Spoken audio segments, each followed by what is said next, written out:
sejam bem-vindos a esse momento. Estão escutando direitinho aí, não é? Tá Sim, ótimo o áudio, padre. Pode falar. Ok. Bom, esse momento de formação catequética e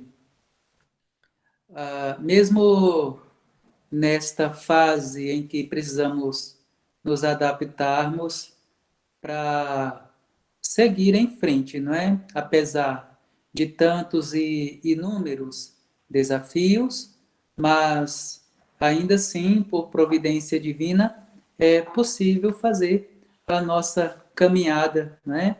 De evangelização e de ensino catequético também, pois apesar de todos esses desafios, mas Deus nos concede aí providentemente é, dar sequência aos nossos trabalhos na nossa comunidade paroquial e cada um de vocês em suas respectivas comunidades, não é?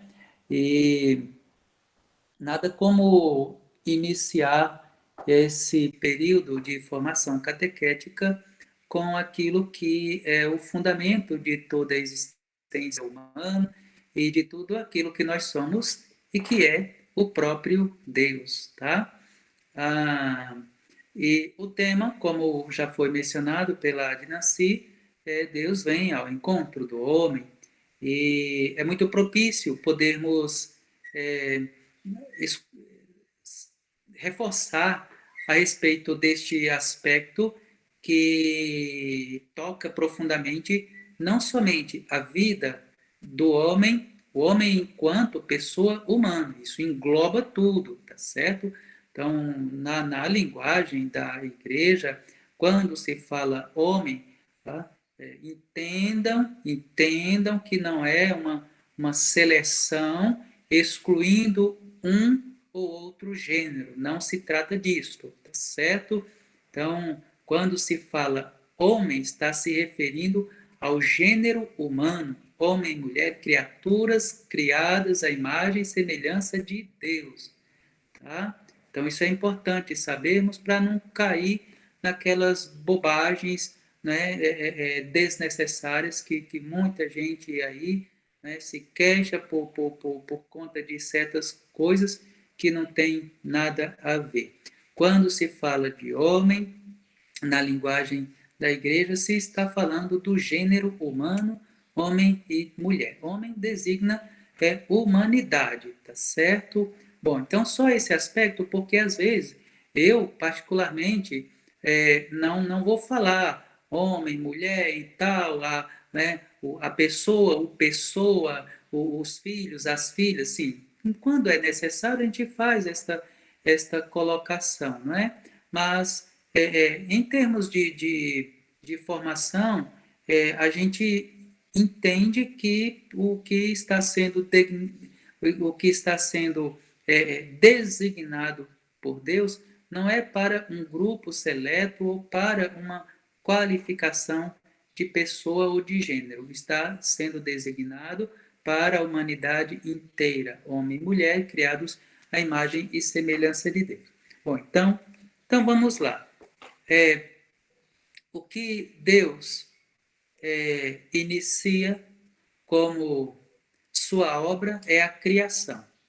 A primeira coisa, Deus cria tudo do nada, pelo seu poder criador, e neste aspecto onipotente e divino, nós vemos aí todo especificado no primeiro livro das Sagradas Escrituras, que é o Gênesis, especialmente nos primeiros capítulos. Então Deus, ao criar a pessoa humana, a sua imagem e semelhança, os cria no estado de santidade original. Esta santidade, esse estado de vida, é também designado como justiça original, é a graça santificante, né, com o qual Deus cria o homem. Então, isto quer dizer que Deus cria a pessoa humana perfeita, né? Deus não cria o ser humano defeituoso, com defeito, desprovido de graça ou precisando ser complementado por alguma coisa, tá? Deus cria a pessoa humana de forma perfeita, no estado original de santidade e de graça.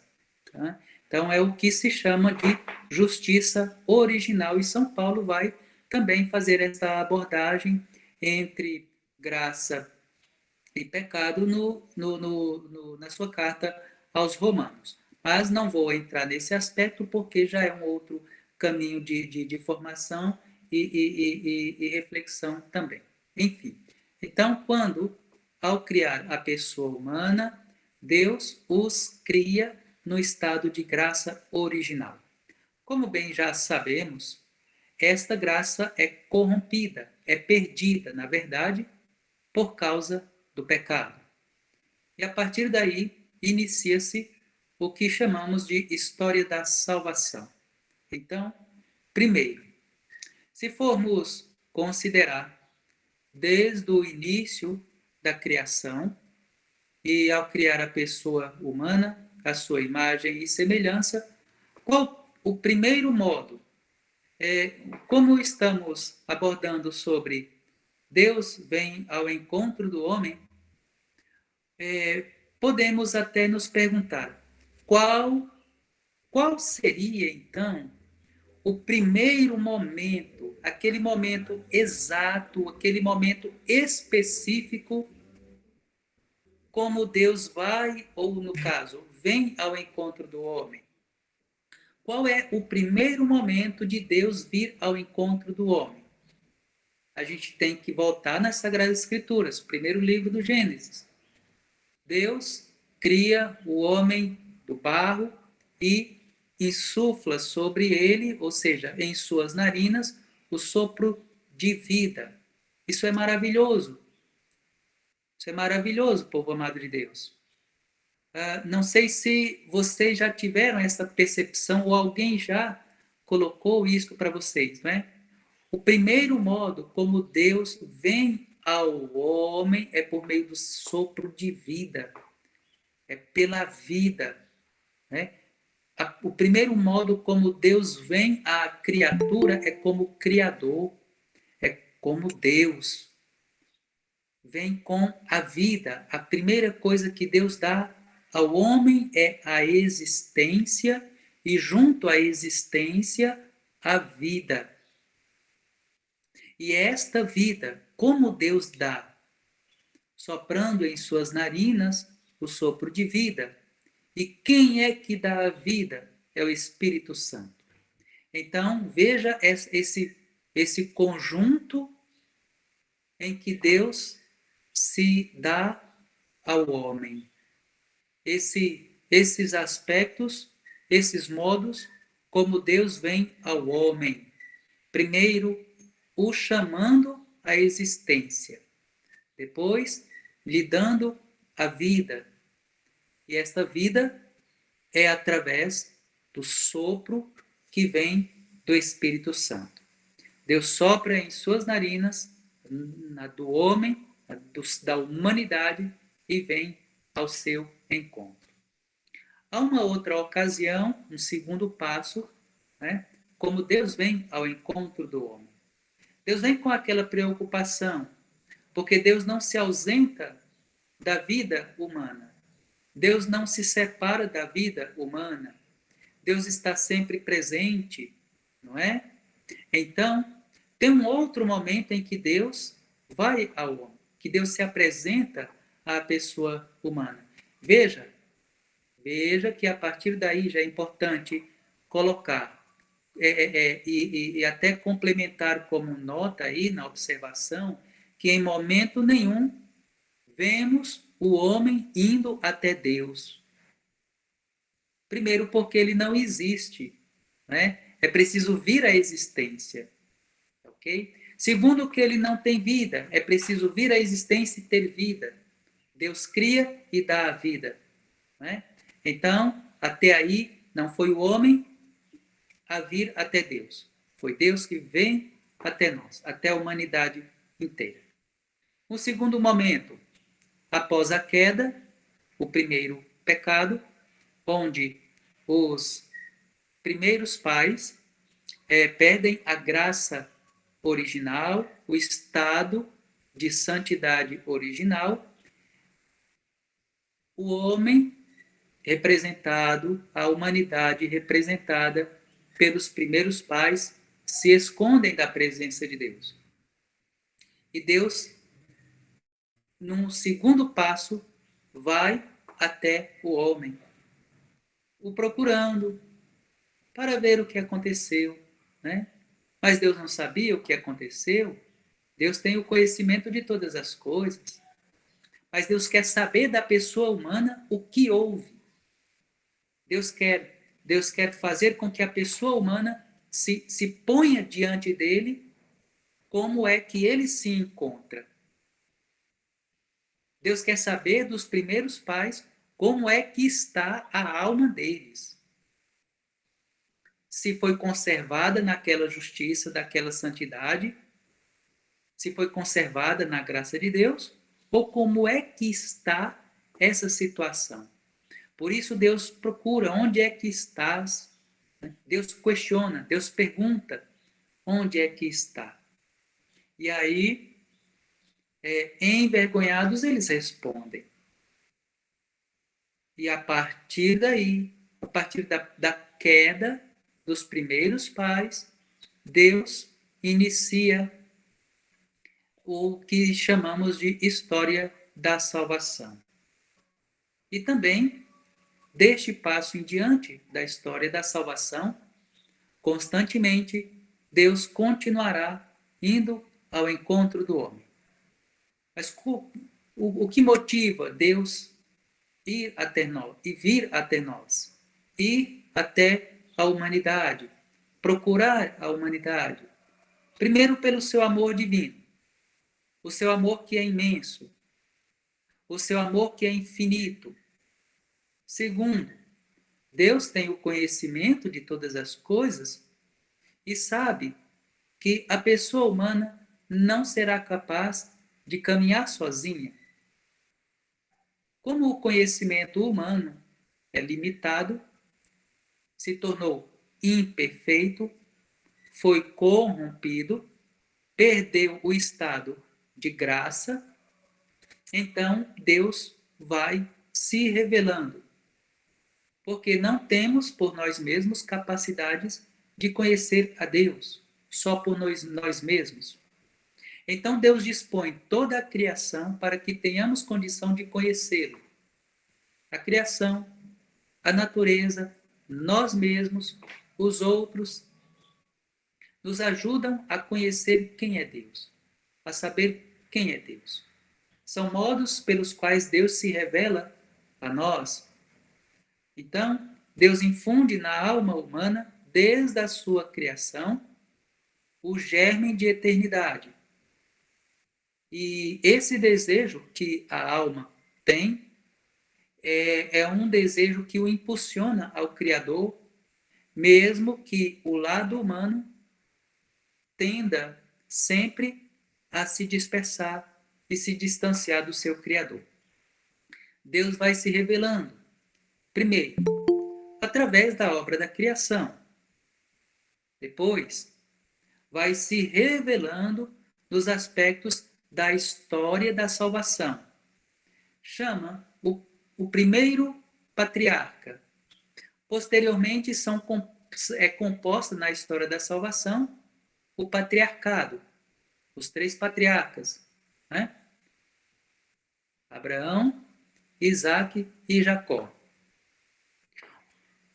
É um terceiro passo como Deus vai à humanidade.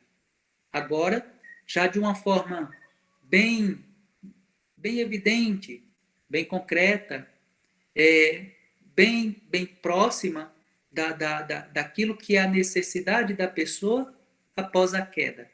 A necessidade da humanidade após a primeira, aliás, após a queda e o primeiro pecado. Então, Deus elege o primeiro patriarca para poder fazer dele, com ele, na verdade, uma aliança. Então, é um segundo aspecto do que Deus se dá e vai ao encontro daquela que é a humanidade representada por estes primeiros personagens bíblicos. Então Deus estabelece com Abraão uma aliança, e a fim de que seja correspondida esta aliança, Deus faz promessas, tá ok? Deus promete porque sabe também de que temos necessidade de coisas visíveis, coisas palpáveis, não é? Nós temos necessidade de ver, sentir, cheirar, enfim. Então Deus vai dando provas de que a humanidade não está sozinha. E mais uma vez, vem até nós através da aliança estabelecida com Abraão. E promete as 3 bênçãos, né? A bênção de uma descendência numerosa. A segunda bênção da terra prometida. E a terceira bênção de que todas as famílias da terra serão abençoadas. Então, estas promessas Deus vai cumprindo à medida em que o seu povo vai se formando, vai se tornando cada vez mais numeroso, não é? Tendo se tornado um povo relativamente numeroso, ele passa a migrar para a terra do Egito, né? Ali vai sofrer a escravidão, a opressão, vai conhecer o que é a pobreza, a miséria, o sofrimento, de uma forma como não havia visto antes. Porém, isso não durará para sempre, porque Deus, mais uma vez, ao seu povo se manifestará com os prodígios, tendo Moisés como mediador dos prodígios de Deus e também como mediador da libertação do povo de Israel. Então, vocês já podem perceber aí que Deus já passa a dispor da pessoa humana como instrumento da sua ação libertadora, da sua ação salvadora. Deus não age sozinho na história da salvação. Vejam, quando entra, ou seja, quando inicia-se a história da salvação, Deus não age sozinho. Vamos lá. Deus não agiu sozinho quando instituiu Abraão como primeiro patriarca, pai de todos os povos. Então, Abraão colabora com Deus, Isaac e Jacó, do mesmo modo, não é? Posteriormente, Noé é um colaborador de Deus. Posteriormente, Moisés também é um colaborador de Deus. E daí em diante, vamos vendo ao longo de toda a história bíblica e também da história da salvação, colaboradores e colaboradoras de Deus. Por quê? Porque também houveram profetisas, houveram mulheres que também foram instrumentos nas mãos de Deus, né? Um exemplo bem comum e tradicional é Esté. Ela foi, diante do rei, a mediadora que interveio para que o povo de Israel não fosse aniquilado. Então, assim nós vamos vendo Deus compondo a história da salvação e conduzindo-a através de seus colaboradores e colaboradoras. Diante disto, nós vamos concluindo que, em momento nenhum, a humanidade está sozinha e desamparada. Constantemente, Deus vai dando provas do seu amor divino. E tudo isto vai preparando um momento maior, um momento mais infinitamente maior do que tudo isso que está acontecendo na história da humanidade, especificamente na história bíblica. Né? Então, e todos estes mediadores, colaboradores na história da salvação, tiveram uma meta, um objetivo, um propósito, apontar para o mediador definitivo, Jesus Cristo, nosso Senhor. A preparação do povo, a constituição do povo, o cumprimento das promessas, as profecias e o cumprimento das profecias, tudo se voltava exclusivamente para nosso Senhor Jesus Cristo, o mediador definitivo da aliança eterna. Esta aliança ela será perfeita. Então vocês puderam perceber que em momento nenhum, né, só reforçando, em momento nenhum a pessoa humana esteve sozinha e desprovida da ação, da presença e da providência divina. Em momento nenhum a humanidade caminhou sozinha. Por mais que tente se esconder, se apartar e se distanciar de Deus, não há possibilidade de nos escondermos do Senhor. Deus sempre vem ao nosso encontro de uma ou de outra maneira, para nos propor aquele estado de justiça original que havíamos perdido. Mas ela foi restabelecida. Quando? Em que momento? Quando Jesus Cristo vem até nós. Então, este é o momento pleno e perfeito da vinda de Deus até a humanidade inteira. E tem um aspecto que nos ajuda a compreender sobre este encontro de Deus com a humanidade. Porque Deus tem um desejo infinito no seu coração, que a humanidade vá até Ele, que a pessoa humana vá até o seu Deus, o seu Senhor, o seu Criador. No Evangelho de São João, no capítulo 4,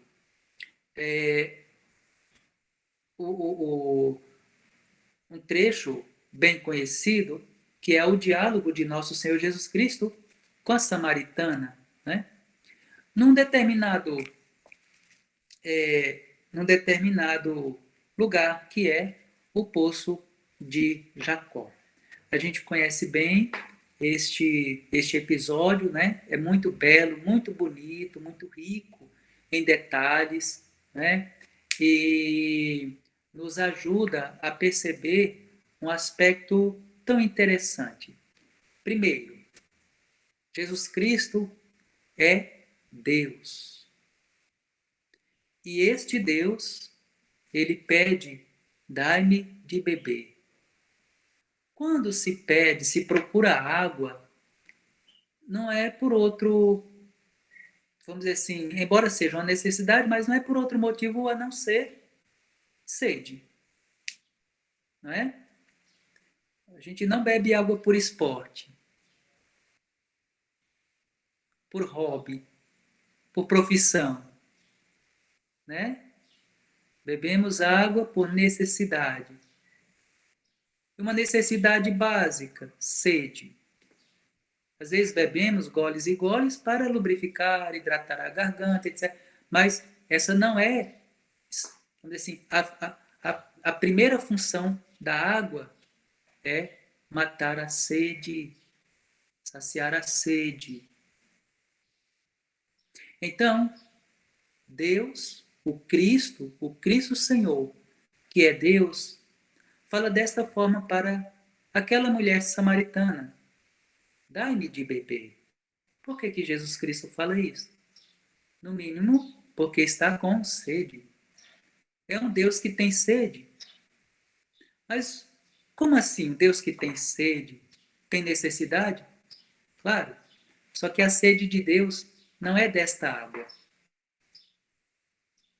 Vocês já perceberam neste trecho do Evangelho que Jesus Cristo não bebe água?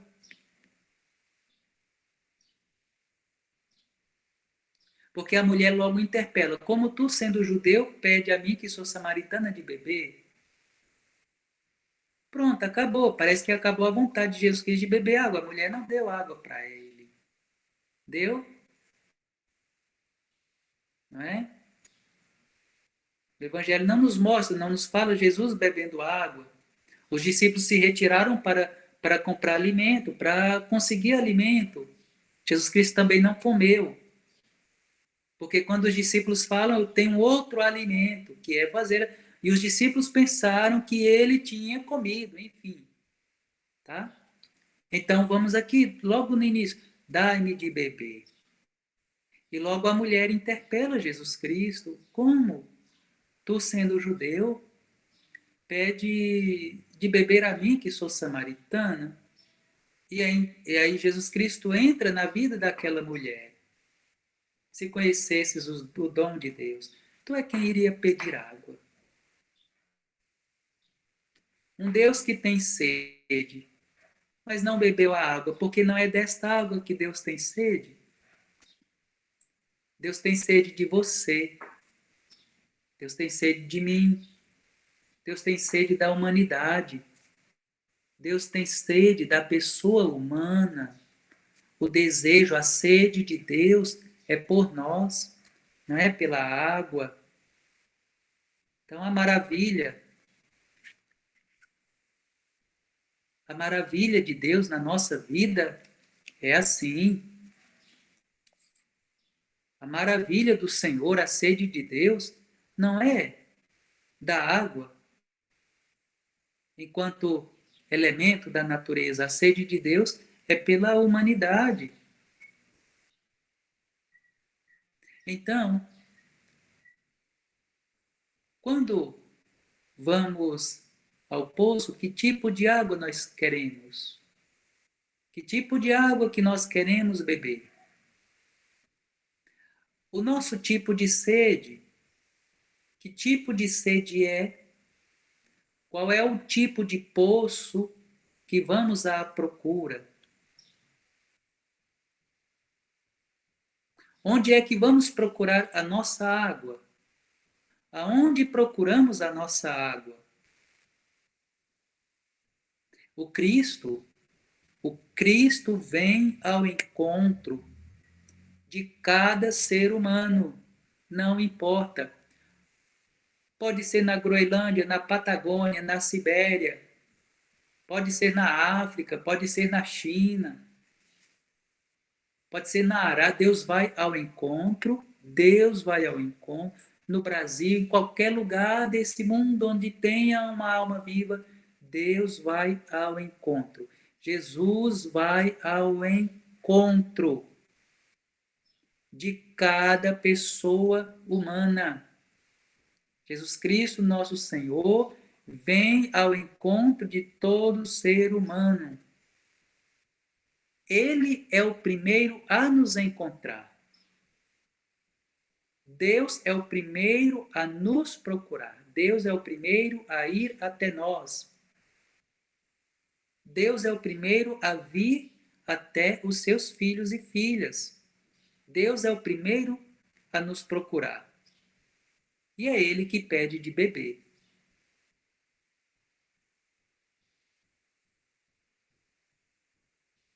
Jesus tem sede. Jesus Cristo, nosso Senhor, pede de beber porque ele tem sede. É um pedido profundo, não é um pedido qualquer. É um pedido das profundezas divinas. É um pedido que vem da profundeza de Deus, que nos deseja. Não deseja aquela água como elemento da natureza, um dos elementos da natureza. Deus pede de beber porque tem sede de nós, sede da humanidade. E Jesus Cristo é o primeiro que pede de beber. Porque aí, nesse início do capítulo 4 do Evangelho de São João, quando Jesus Cristo, nosso Senhor, pede de beber água, isso se dá um encontro. Não é um encontro, digamos, um encontro físico entre duas pessoas que estabelecem um diálogo. Não é um mero encontro entre Jesus Cristo, nosso Senhor e Deus, e aquela mulher samaritana. É um encontro entre duas sedes. Entre a sede de Deus e a sede do homem, a sede da humanidade inteira. Por mais que muitos neguem a sua autonomia, a sua dependência de Deus, acreditando que são autossuficientes e autônomos para não precisar de Deus, mas mesmo assim não podemos negar a sede que nós temos dele, a sede que nós temos de Deus. Porque Deus tem sede de nós, para que tenhamos sede dele também, para que tenhamos sede daquele que vem até todos nós. E Deus é o primeiro a chamar o homem, Deus é o primeiro a chamar a humanidade. Por mais que a humanidade se esqueça do seu Criador, ou se esconda longe da sua face, evite a Deus, evite compromisso com Deus, evite compromisso com a fé, mas mesmo assim, Deus é o primeiro a nos chamar. Ainda que muitas vezes tentemos nos esconder ou vivermos escondidos longe da face de Deus. Ainda que corramos atrás dos ídolos, ainda que a humanidade, a sociedade, corra obstinadamente atrás dos seus ídolos, dos seus egos, das suas satisfações, dos prazeres,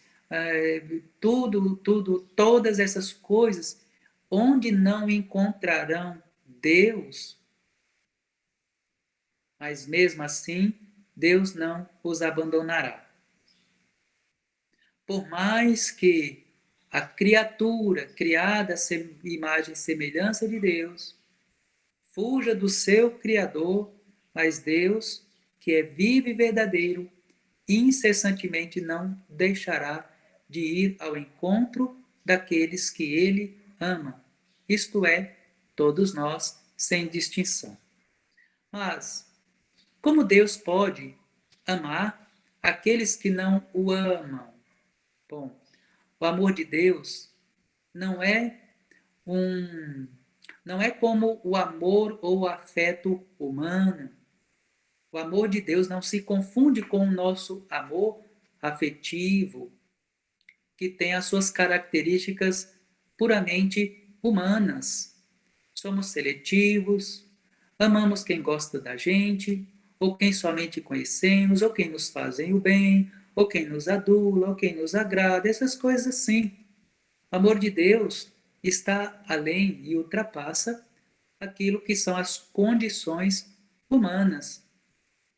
É um amor de Deus misterioso. Deus vem até nós quando suplicamos, quando rezamos, quando estamos dentro de uma vida sacramental. Deus se dá completamente a nós. A oração é um modo de manifestarmos a Deus a nossa sede. E quando pedimos a Deus, dá-me de beber, Deus dá. Deus dá uma água, como nosso Senhor Jesus Cristo afirma. Se conhecesses o dom de Deus, tu é quem pedirias desta água. E a água que Jesus Cristo tem e dá é uma água que jorra como fonte para a vida eterna. É o encontro de duas sedes, da sede de Deus e da sede humana. E Deus se dá a nós para que tenhamos sede, e cada vez mais sede dele. O Cristo Senhor cumpre a vontade do Pai de vir até a humanidade inteira.